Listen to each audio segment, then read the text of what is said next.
Ce soir, nous ouvrons une page de l'histoire du Québec, une page d'histoire mal connue même par les historiens. C'est celle des enfants nés hors mariage à l'époque du régime Duplessis, une époque où les mères célibataires abandonnaient souvent leurs enfants du péché, comme on disait. Il y avait bien de ces enfants qui trouvaient foyer, c'est-à-dire des parents adoptifs, mais pas tous. Alors les autres, on les envoyait à l'asile, tout simplement. Les filles à l'hôpital Saint-Julien de Saint-Ferdinand d'Halifax, ce même hôpital qui vient de sortir d'une grève, les garçons, eux, à Baie-Saint-Paul. Une équipe du Point a tourné cette page reportage avec le concours d'une orpheline de l'époque, Yvette Gascon, abandonnée par sa mère quelques jours seulement après sa naissance en 1939. As-tu entendu parler que Marie-Jeanne Marcotte, elle se mariait? Non. Elle reste Mais oui, mais... Elle se marie. Elle est mariée, je pense, cet été. Yvette n'avait pas revu son amie depuis 20 ans. C'est par hasard qu'elles se sont retrouvées au village de Saint-Ferdinand d'Halifax, près de Thetford Mines, village où elles ont vécu toutes les deux des années de cauchemar. C'est la première fois qu'Yvette accepte de retourner sur les lieux de son enfance.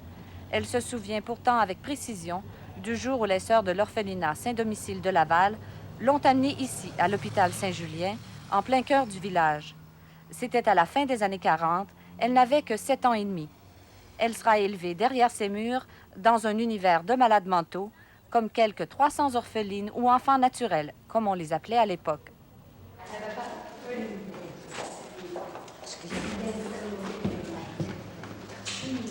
Là, les sœurs du pasteur nous ont dit, les enfants qui sont sages, on va faire un beau voyage.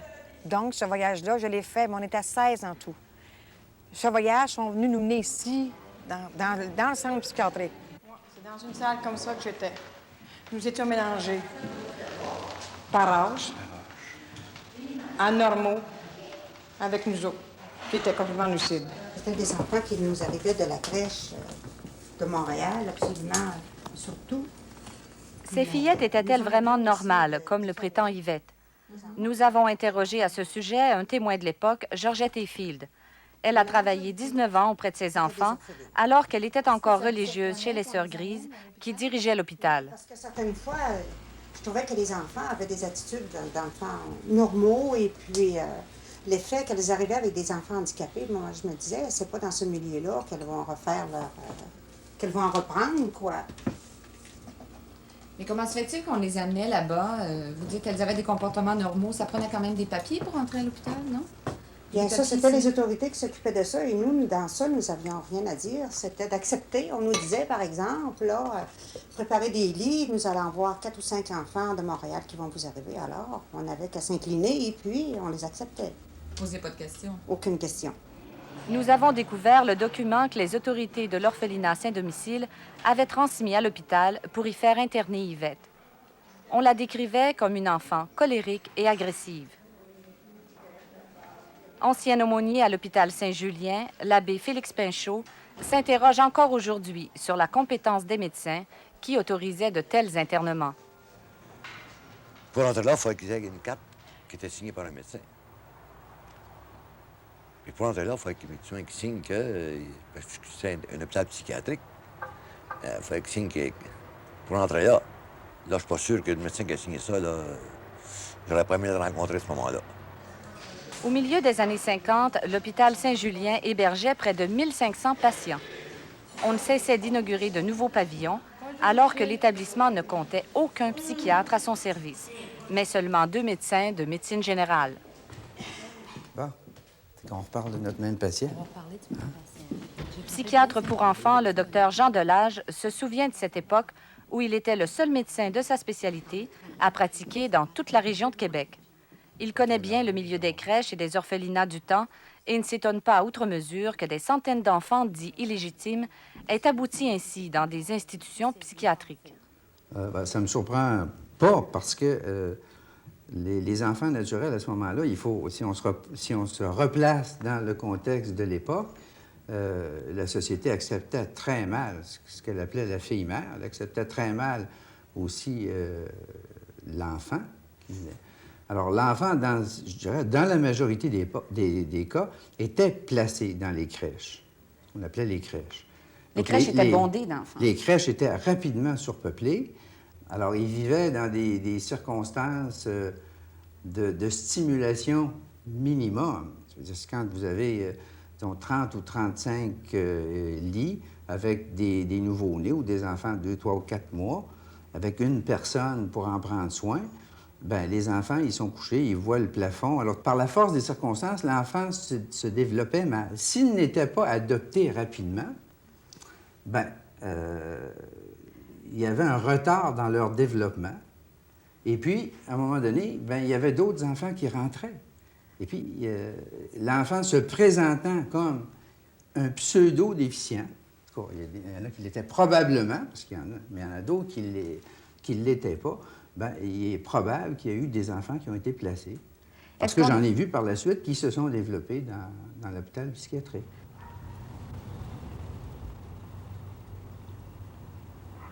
Une fois admises à l'hôpital, ces fillettes devaient payer leur dû à l'établissement qui les logeait et qui les nourrissait.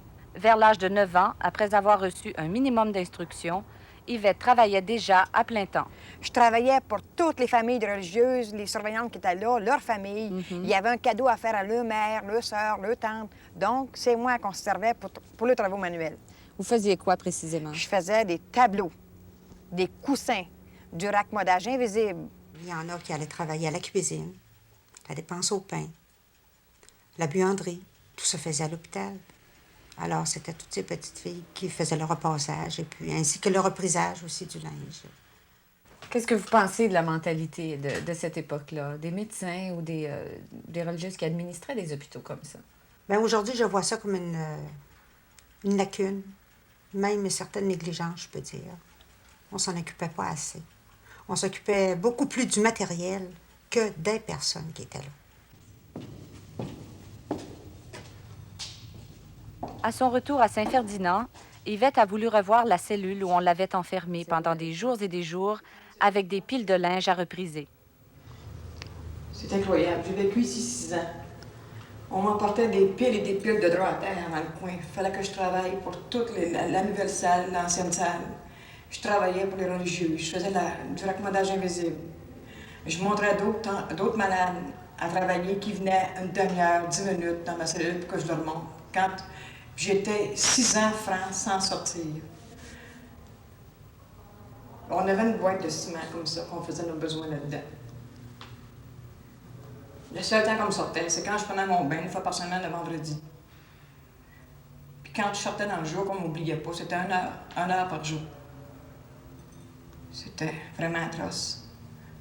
Travailler, se servir des orphelines comme esclaves pour travailler dans une cellule de même. Je trouve ça inhumain.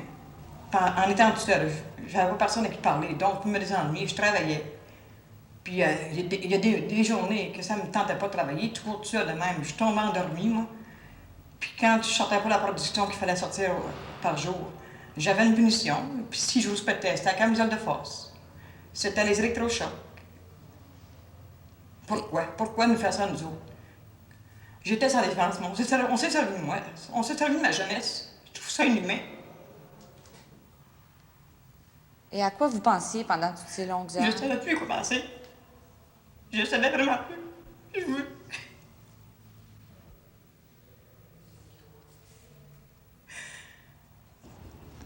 Et comment vous étiez traitée par ailleurs, en dehors du travail? Très maltraitée. J'ai souffert atrocement. Car je me suis aperçue là que quand je suis arrivée là, il y avait des enfants qui étaient maltraités. Puis ça me faisait peur, sur moi. Puis je me demandais quelle sorte de traitement qu'ils leur donnaient. Je les entendais crier de l'autre côté, qu'est-ce qu'ils leur font. Mais à ce moment-là, quand j'ai eu, moi, ce traitement, j'ai vu que c'était ce traitement-là qu'ils donnaient. Les traitements qu'ils donnaient aux enfants, c'était des doses d'eau froide suivies du fouet.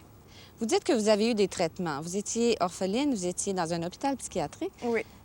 Vous n'étiez pas supposément malade mentale. Est-ce qu'on vous administrait des médicaments? À partir de 11, 12 ans, là, je devenais plus agressif, là. J'acceptais plus de vivre cette vie-là. Là, je commençais à répondre aux sœurs. Fait qu'on me donnait de l'argatile qu'on prescrivait aux malades. On m'en donnait, mais une fois, par curiosité, je l'ai essayé. J'ai dû en prendre une pour voir, parce que je ne pouvais pas croire qu'une malade pouvait dormir si longtemps. Fait que j'en ai pris une, j'ai dormi pendant 2 jours. C'est par la suite, quand on m'en offrait de l'argatile, je le refusais, je le crachais. À ce moment-là, on me donnait des piqûres, Puis quand je me débattais, là, c'était à la camisole de force. Je me rappelle d'un dortoir comme ça, ici, là. Un soir, j'ai été punie, donc à 5 heures, je me suis couchée. Puis vers les 11 heures, je me suis levée par la toilette. Puis tout en allant à la toilette, comme j'étais à moitié endormie, j'ai senti quelque chose en dessous de mon pied. J'ai regardé, puis je venais d'écraser une petite souris. Puis moi, bien, comme j'ai une phobie de ça, je me suis mis à crier, puis à réveiller tout le monde dans le dortoir. Puis je criais, puis je pleurais. Puis la religieuse, elle est venue voir qu'est-ce qui se passait.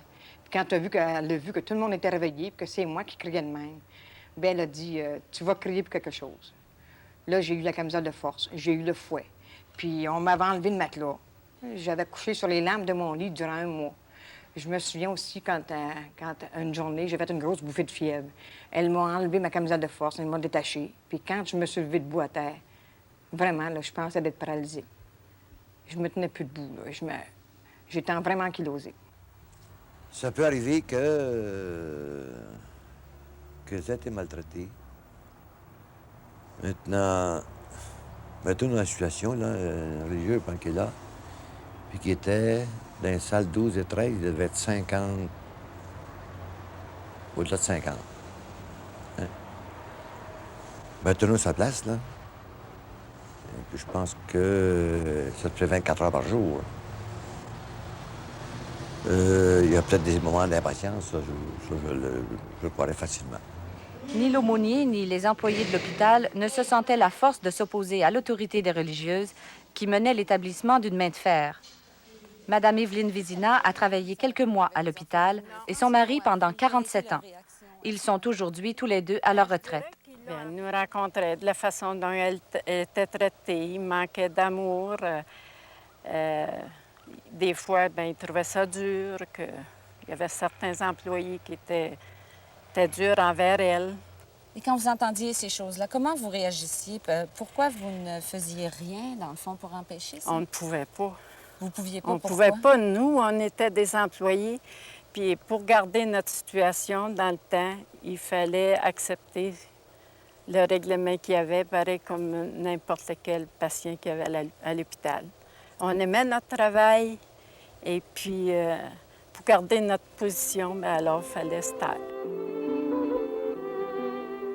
Je dirais pas qu'on avait peur, mais je sais pas, il y avait un contraint vis-à-vis d'eux autres, une gêne. Parler à ces personnes-là, on était mal jugés. On les trouvait bien parce que où qu'ils auraient été, s'ils n'avaient pas été là, ces petites filles-là, il n'y avait pas de place. Nous autres, on n'avait pas personne qui venait nous voir. À qui, nous autres, on pouvait confier nos peines. Personne ne pouvait nous comprendre. Quand même, tu aurais voulu à ce moment-là, de partir, de fuir. Qu'est-ce que c'est qu'à ce moment-là, il aurait eu cœur de t'ouvrir la porte? Non, personne. Il aurait dit, tiens, ça, c'est une petite folle de l'asile, allez la ramener jusqu'à bien. Puis j'aurais eu le double de punition. On vivait par la peur.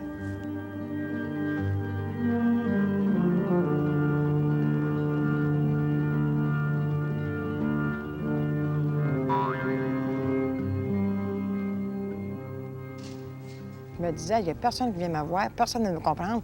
Je vais mourir ici, c'est ce que je voulais pas. J'ai eu des moments de découragement et assez qu'à un moment donné, j'ai essayé de me tuer. Et j'étais écœurée de vivre cette vie-là. Qu'est-ce que vous avez fait? Je me suis garoché une fois la tête sur un calorifère, je me suis ouvert le crâne. Je voulais mourir.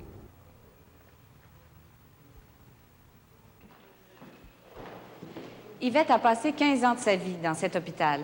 Elle en est sortie à l'âge de 22 ans, soit en 1962, peu après la publication du rapport de la commission Bédard.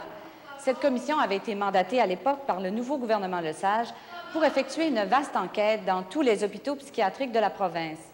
Et c'est à la suite de ces recommandations que des centaines de patients qui avaient été injustement internés ont pu enfin retrouver leur liberté. Ce fut le cas d'Yvette et d'à peu près toutes les jeunes orphelines qui avaient été internées avec elle.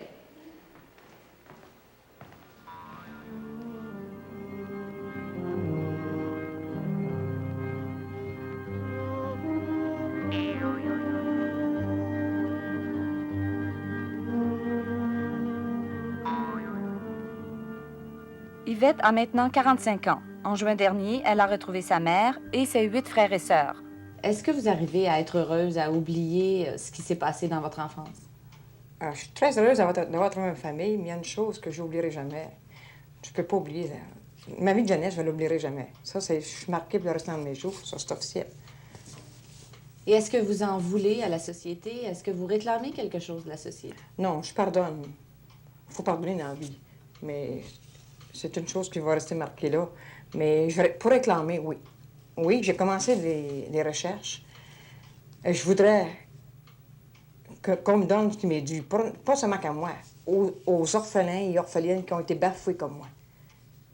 Parce que ça nous est dû. On n'a pas volé ça. On nous a volé notre vie de jeunesse.